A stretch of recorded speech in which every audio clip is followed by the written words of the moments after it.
morning, Imagine Church. It's good to be with you this Sunday.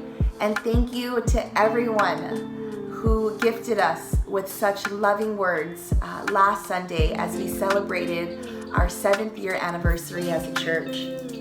Kevin and I were immensely blessed and encouraged by everything that you shared and contributed. And thank you to Cam and to Savannah and to Wes and Karen for making these Sundays possible and as beautiful as they are. And so would you know that we're just so grateful for everything that you're doing and all the sacrifice that goes into these. I wanted to start off this Sunday actually by asking a question and by inviting you to share in the chat forum, okay? So if you have been part of the church or are newer to the church, we want to hear from you all.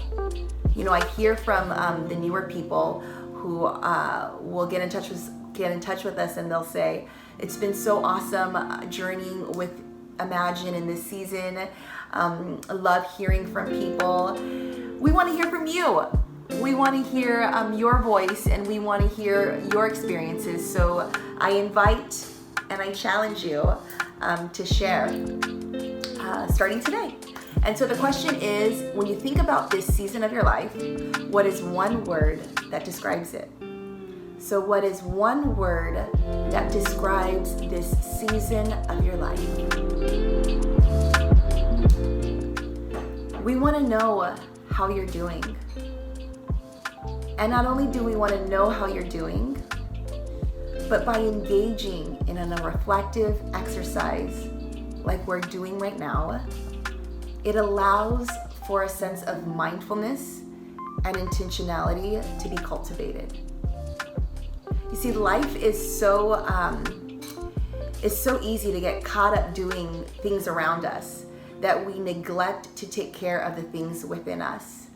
And it's easy to neglect checking in with God and seeing what He's doing within us and through us. And so by reflecting on questions, on moments, on life, it allows for, us being mindful and us being intentional with our lives. And so what is one word that describes this season of your life? If it's not the pandemic, and if it's not the hurricane, what else is there, right? I think about those two things that I just said, and the season can feel really out of control, and it can feel really scary and isolating and lonely. And I think about those isolating and lonely moments. I pray that if you are experiencing those feelings, that you would know that you are not alone and that we are with you and we want to be with you. You know, earlier in this week, I stumbled across living rooms that were meeting, that had stopped for some time, but they met again. And they met at a park in between these construction sites of these high-rises going up in Kaka'ako. And one of the girls there had shared how she didn't even know that a beautiful park like the ones that they were meeting at existed in between these two construction sites. She said, I didn't even know that a beautiful park like this existed in between these construction sites. And I think about how beautiful that describes living rooms and life in community with each other. How the construction sites of our life, the areas, the things that we are waiting for, that we are praying for, that there is still this beautiful, sacred space that God desires for us to experience in the in-between moments of life. And it's in these living rooms where we're grounded in this beauty, in this place of rest, in this place of solidarity, not feeling alone, not feeling overwhelmed in our own thoughts by ourselves. That though we are waiting for things to come up, that we are waiting for things to play out in ways that we are praying and hoping for, God desires for us to experience this beautiful park of rest and this beautiful park of belonging. And so I pray that if you haven't signed up or aren't part of a living rooms quite yet, that you would do so. Because we're going to be starting these living rooms again in the first week of August. And we'll start off meeting virtually. And if you haven't heard from Larry, you'll be hearing from him soon, more about the details, but I know some of you have already heard from him. But I encourage you to sign up. You can sign up by emailing info@imaginehi.org.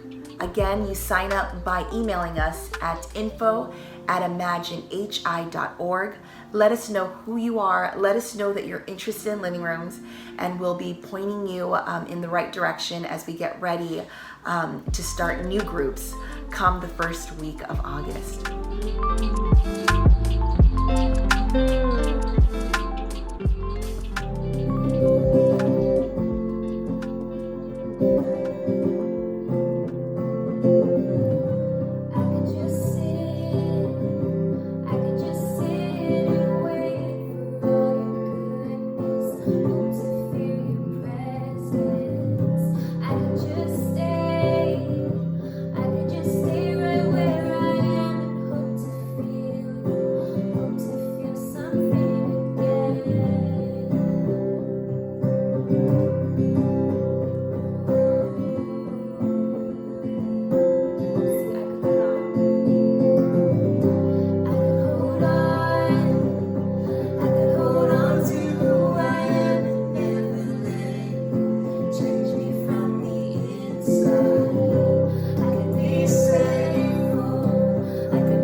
tasted and seen of the sweetest of loves, when my heart becomes free and my shame is undone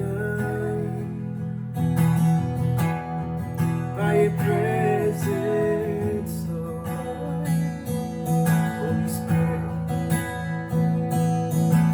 Holy Spirit, you are welcome here. Come flood this place and fill the atmosphere.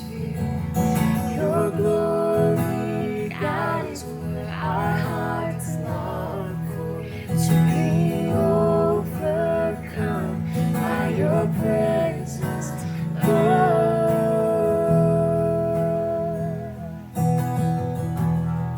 By your presence, Lord.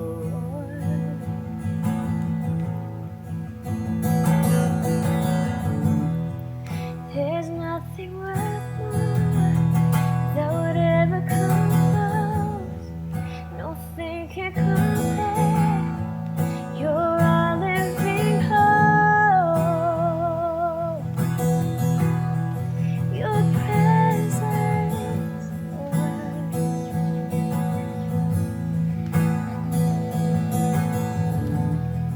I've tasted and seen all the sweetest of loves, when my heart becomes free and my shame is undone. Your presence, Lord.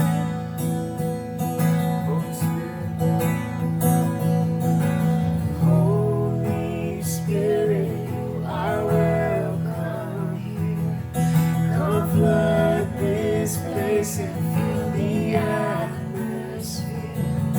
Your glory, God, is what our hearts long for, to be overcome by your presence, Lord.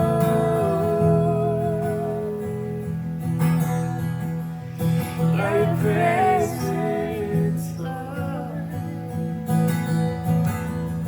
By your presence, Lord. Your presence, Lord.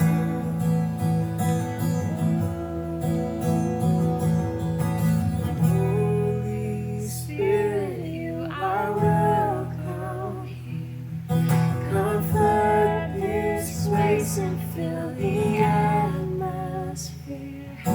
Your glory, God, is what our hearts long for, to be overcome by your presence, Lord. Your presence, Lord. By your presence, Lord. Your presence, Lord.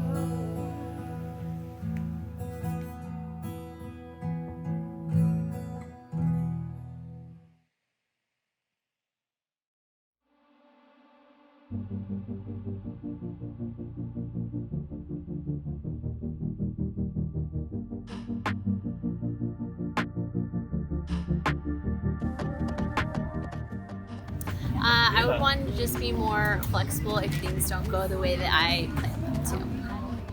During this past year has brought a lot of change. So I think what I want to come out of quarantine with is an open mind of a new perspective of how I can take on life. With God leading the way, I think He has a lot more plans for me as I want to grow more independently with Him by my side. Just to be okay with spending time with myself and with God, and not seeing like who I am around other people, and just being happy with who I am on my own. So for me personally, I think my time the past few years just being part of Imagine as well. I spend a lot of time by myself, and I really want to be a part of the community. I see everyone at church, but I really want to extend myself more. outside of church, and also just having more patience with me, myself, and other people as well. I think what's been coming up this week for me is being better at protecting my peace. And I think for me that means being grounded despite the circumstances around me. And I think quarantine really challenged us to do that. COVID really challenged us to do that. And so I just want to be better at embracing that peace, that stillness in the everyday, and just being grounded in that. I hope to come out more caring and more understanding, like with wearing masks and understanding that it's not for me per se, but for others, and just be more other-centered. I guess one thing that's changing is perspective on life, just in general. Like, I've been practicing gratitude, and I feel like being grateful every day kind of changes your whole perspective on what life is and the journey, and you kind of enjoy it much more when you practice gratitude every day. So that's one thing I've been working on, and I feel like with COVID, it's allowed me to slow things down and be more grateful for every day. So, yeah, that's it. I think just having more grace and being in the moment and taking in everything, since this is like the time that we should be taking all of it in while everything's kind of slowed down. So I hope to come out with more patience and understanding.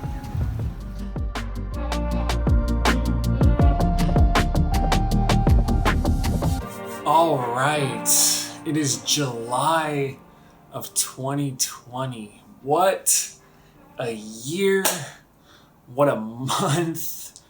Man, walls of moms are protecting protesters in Portland from federal agents showing up in unmarked vans. We're still in the middle of a global pandemic. NBA players are living inside of a bubble and playing the playoffs in empty gyms in a Disney facility in Florida. I mean, what's next this year? A hurricane's supposed to hit Hawaii? I mean, what's it gonna be? Wait, I'm sorry. What was that? Oh, a hurricane is supposed to be coming to Hawaii. Okay, never mind. Forget what I just said. 2020. Remember, this was recorded on Friday, so I don't really know what happened to the hurricane leading here. Only you know where you're listening from right now. But when we think about the quarantine in this whole year, one of the ways to see it is a slowing down, which creates a space for us to focus on things we normally don't have the energy, time in our schedule to focus on. So if the quarantine opens up a space for us to be able to focus on transformation and spiritual growth, looking at your life the past few years, what would you say you really want for yourself? Like, if this space opens up this kind of potential to reflect on what you really want, what is that? What, if you could change, if transformation is real, what would you really want for your life? Don't just say peace or grace or something like, right now, let's think about something really, really concrete and specific. Like, you want to be more empathetic for your partner. Or you want to get to a place where you don't personalize things so easily because of how much that affects you. Or you don't want to put so much unhealthy pressure on yourself to produce so much every single day. Or maybe if you could change, you would say, I want to be more flexible so that when something goes wrong during the day, I don't automatically jump to the whole day is ruined. Or you might say, I want to have more courage to create things and not procrastinate so much out of perfectionism and a fear of failure. I want to be more free to create in a more open, free, flexible kind of way. Or you might say, I don't want to allow what others think of me to have so much power over the decisions I make for my life, right? We're here. If we could focus on transformation, where would that take you? What would you want? Because there's always, here's where we are, there's where we want to be, but there's always an intentional path to get there, because change isn't something that just happens. Change is something that happens to people who go on these intentional journeys with God towards that path. Which is why for the next few weeks, we are going to talk about spiritual practices. So here's my first few, since we're going to spend a few weeks on it, here's my first few thoughts on what spiritual practices are and what they do for us as we start to go deeper into this as a community. One, spiritual practices can help us become the person we want to become, but can't become simply by willing it. Spiritual practices help us become the person we want to become, but cannot become just by willing it and trying harder. Right? Richard Rohr so often talks about willpower Christianity, where he says for so many people, they think and they live as if Christianity or the spiritual path is who has the most willpower to change, when in reality, real transformation is so different from what we normally know as strength, willpower, and trying harder. Here's my second thought. Spiritual practices are where we move from believing in God to dwelling in Christ. Right? Experience and practices are not about what you believe about God in your mind. It's about this experiential tuning in of the heart to the presence of God experientially. And that is one of the massive shifts when you think about practice and experience. And I love this. I would say spiritual practices are where we practice unguarded intimacy with God. How often is your heart completely unguarded and relaxed in life? How often are you fully, I'm led, all of my walls, all of the things I protect myself, this completely unguarded, vulnerable state to allow love to come in? How often would you say you are actually in that place? Because I would argue it's the allowing of our hearts to be in that place that carries the most potential for the love and grace of God to actually come in. So spiritual practices is a place we can dare to practice unguarded intimacy and allowing the Spirit to come in more. And there's this really famous story of a teacher and his disciple. And they were at a monastery, you know, where there's such a regimen and so many practices going on every day. And so the student comes to the teacher and he says, "Teacher, what can I do to become enlightened?" And the teacher says, "About as much as you can do to make the sun rise in the morning." So the student's like, "Then why are we doing all of these practices then?" The teacher responds, "To make sure you're not asleep when it does." Right? Even Jesus, you see in Mark 1:35.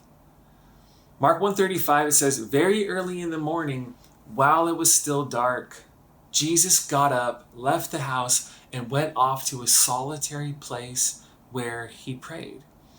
Over and over in the Gospels, Jesus goes up to the mountains to pray. Jesus withdraws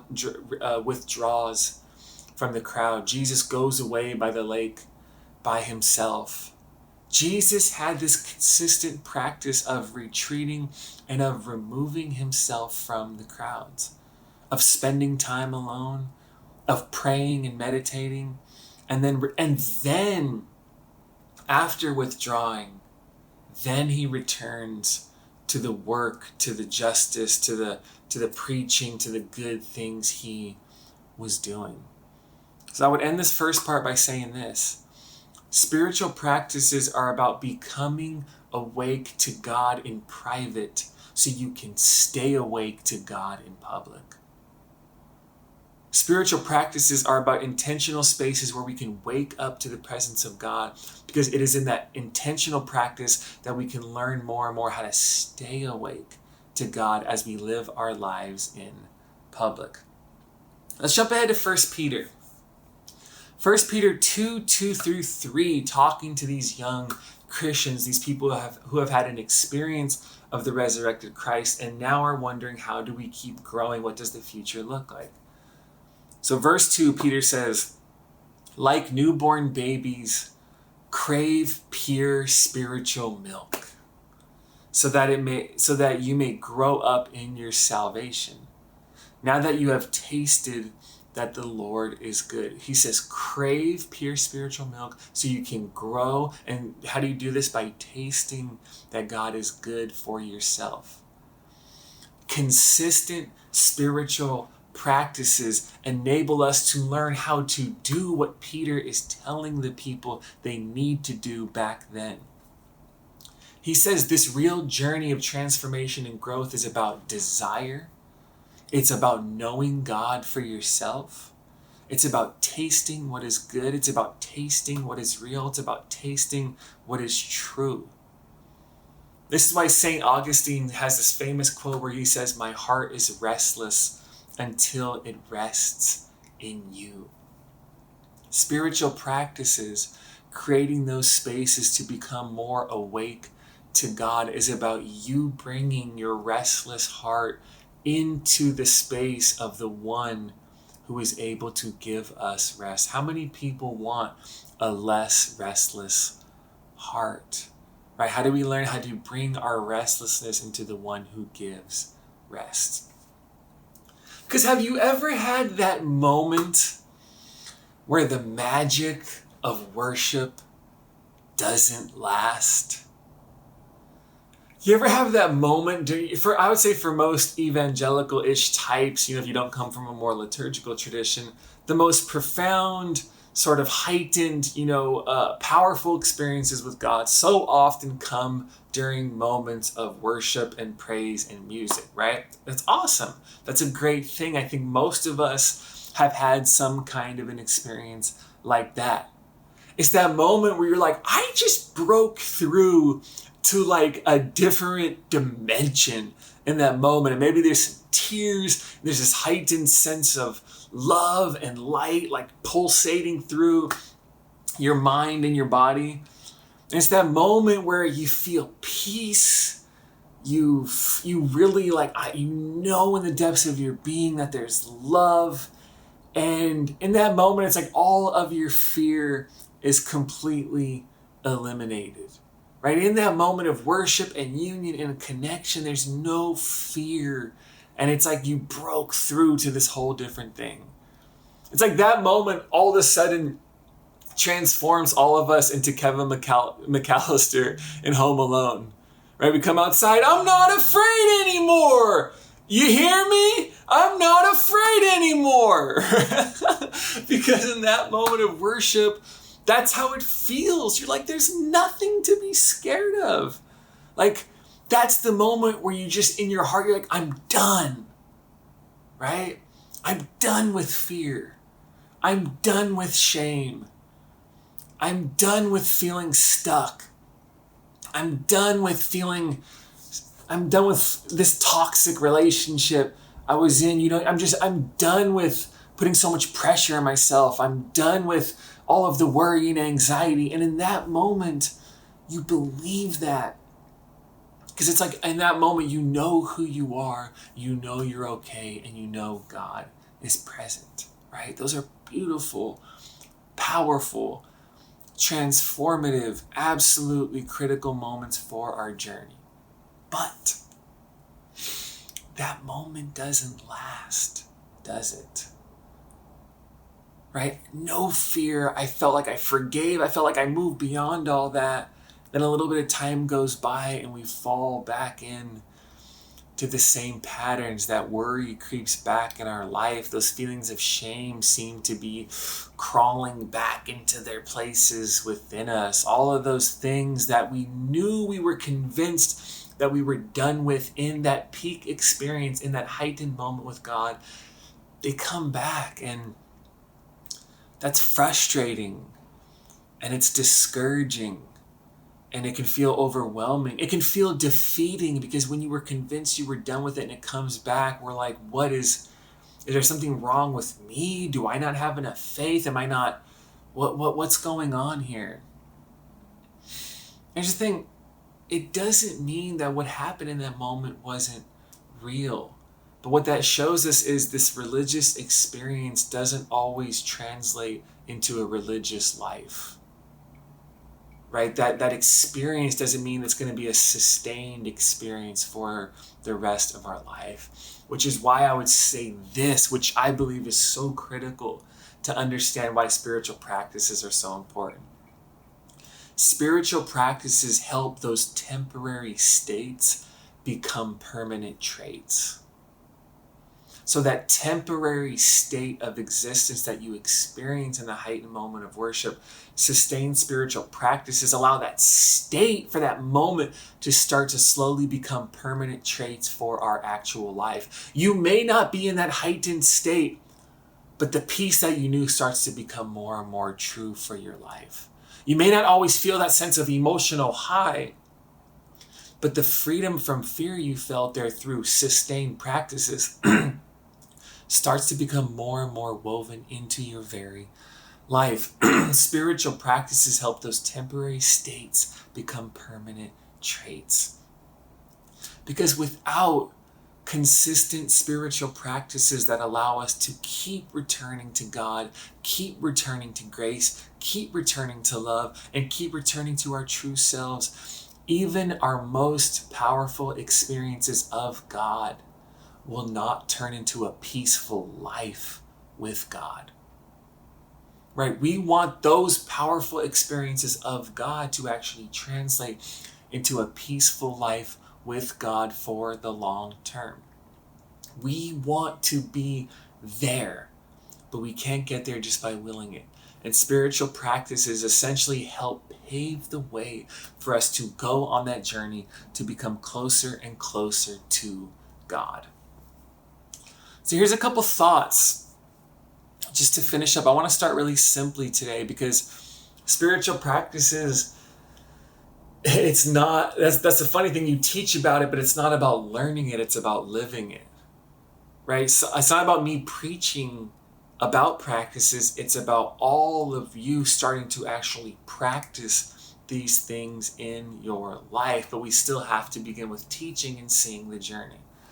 Here's one thought.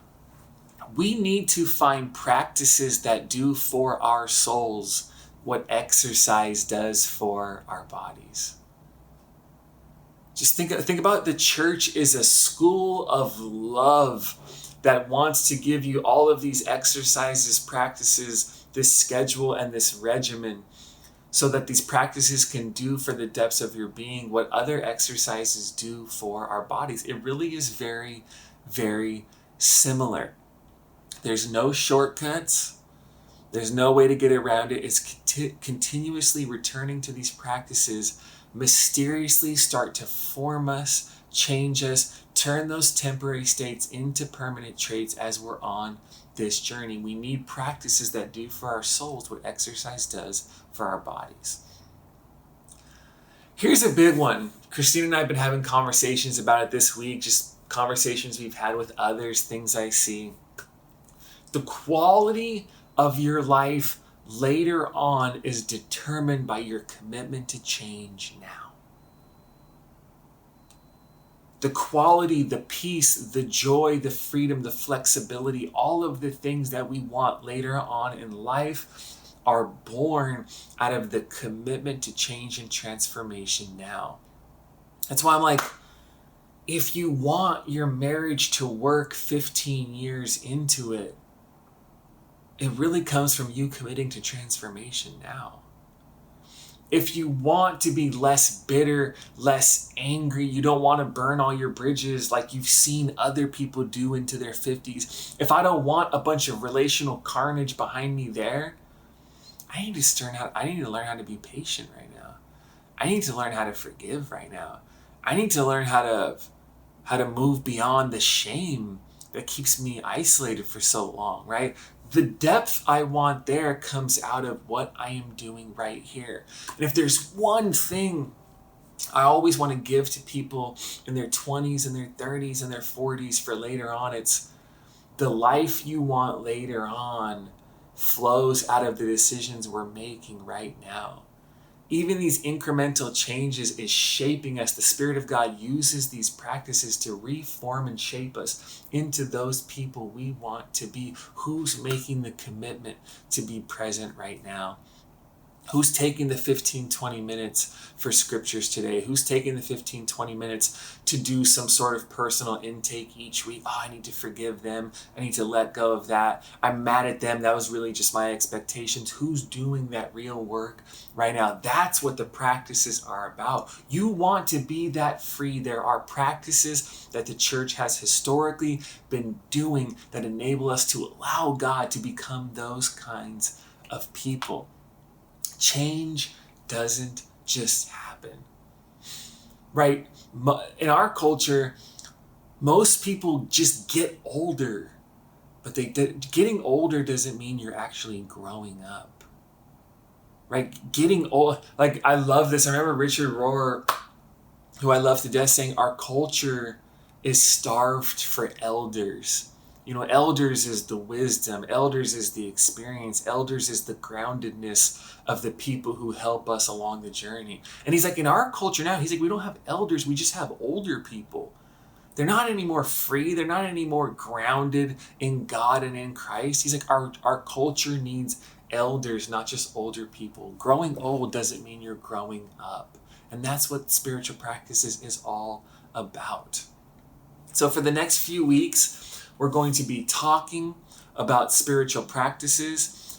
And then after the 2 to 3 weeks, when we feel like there's been enough teaching, each week we're actually going to have an actual schedule of Monday, Tuesday, Wednesday, Thursday, Friday, just like a personal trainer. Here's the practice we're doing today. Here's this practice. Here's this practice. We're going to show you how to do them.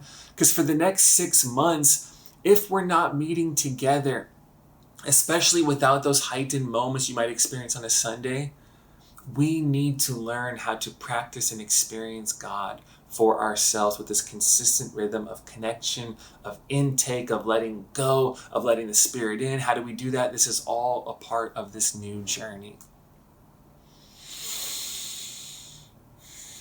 There is a whole different person that God desires to shape you into, and there is a path to get there, and we want to help you see that path and go with you on that path towards that future self that only comes from a deeper freedom in Christ.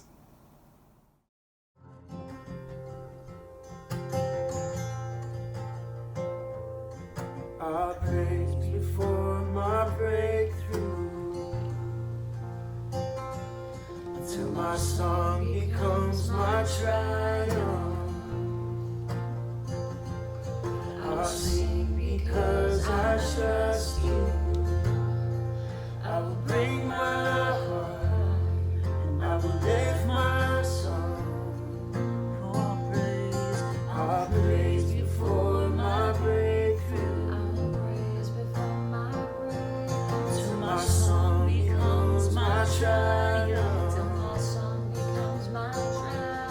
I'll sing because I trust you. I will bring my heart. I will lift my song.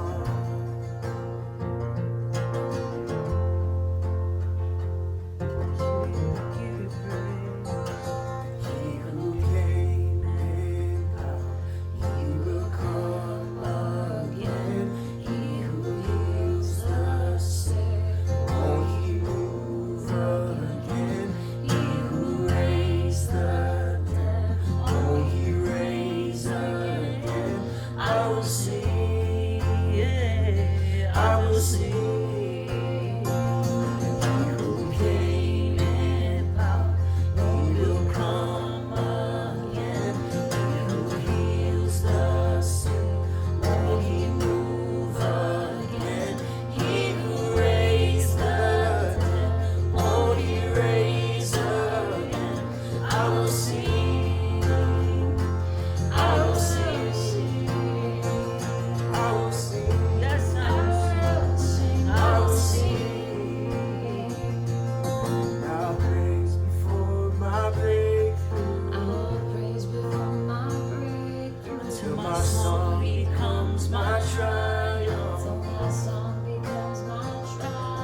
I'll sing because I trust you. I'll bring my heart, I'll lift my song. I will sing unto you. I'll sing because I trust you. I'll sing because I trust you. I'll sing because I love you. I'll sing because I love you. I'll sing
May the Lord bless you and keep you. May the Lord make his face shine on you and be gracious to you. The Lord turn his face toward you and give you peace. And the community of Imagine says.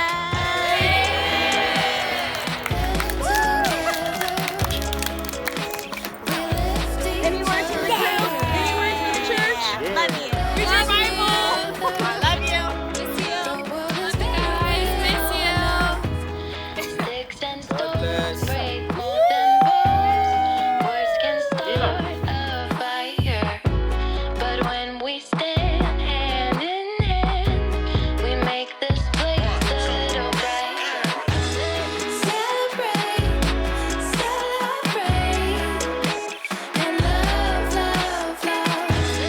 Celebrate, celebrate the sound we all make as one. Every day's another chance to make time for each other. When we stand hand in hand, we learn to love one another. Family, we can be in harmony. Brothers and sisters, stand with you. You stand with me in unity. We are better together. Better together. We lift each other up. Better together. The world is better with more love. Better together. We lift each other up. Better together. And love, love, love. Better together. The world needs more love. Better together.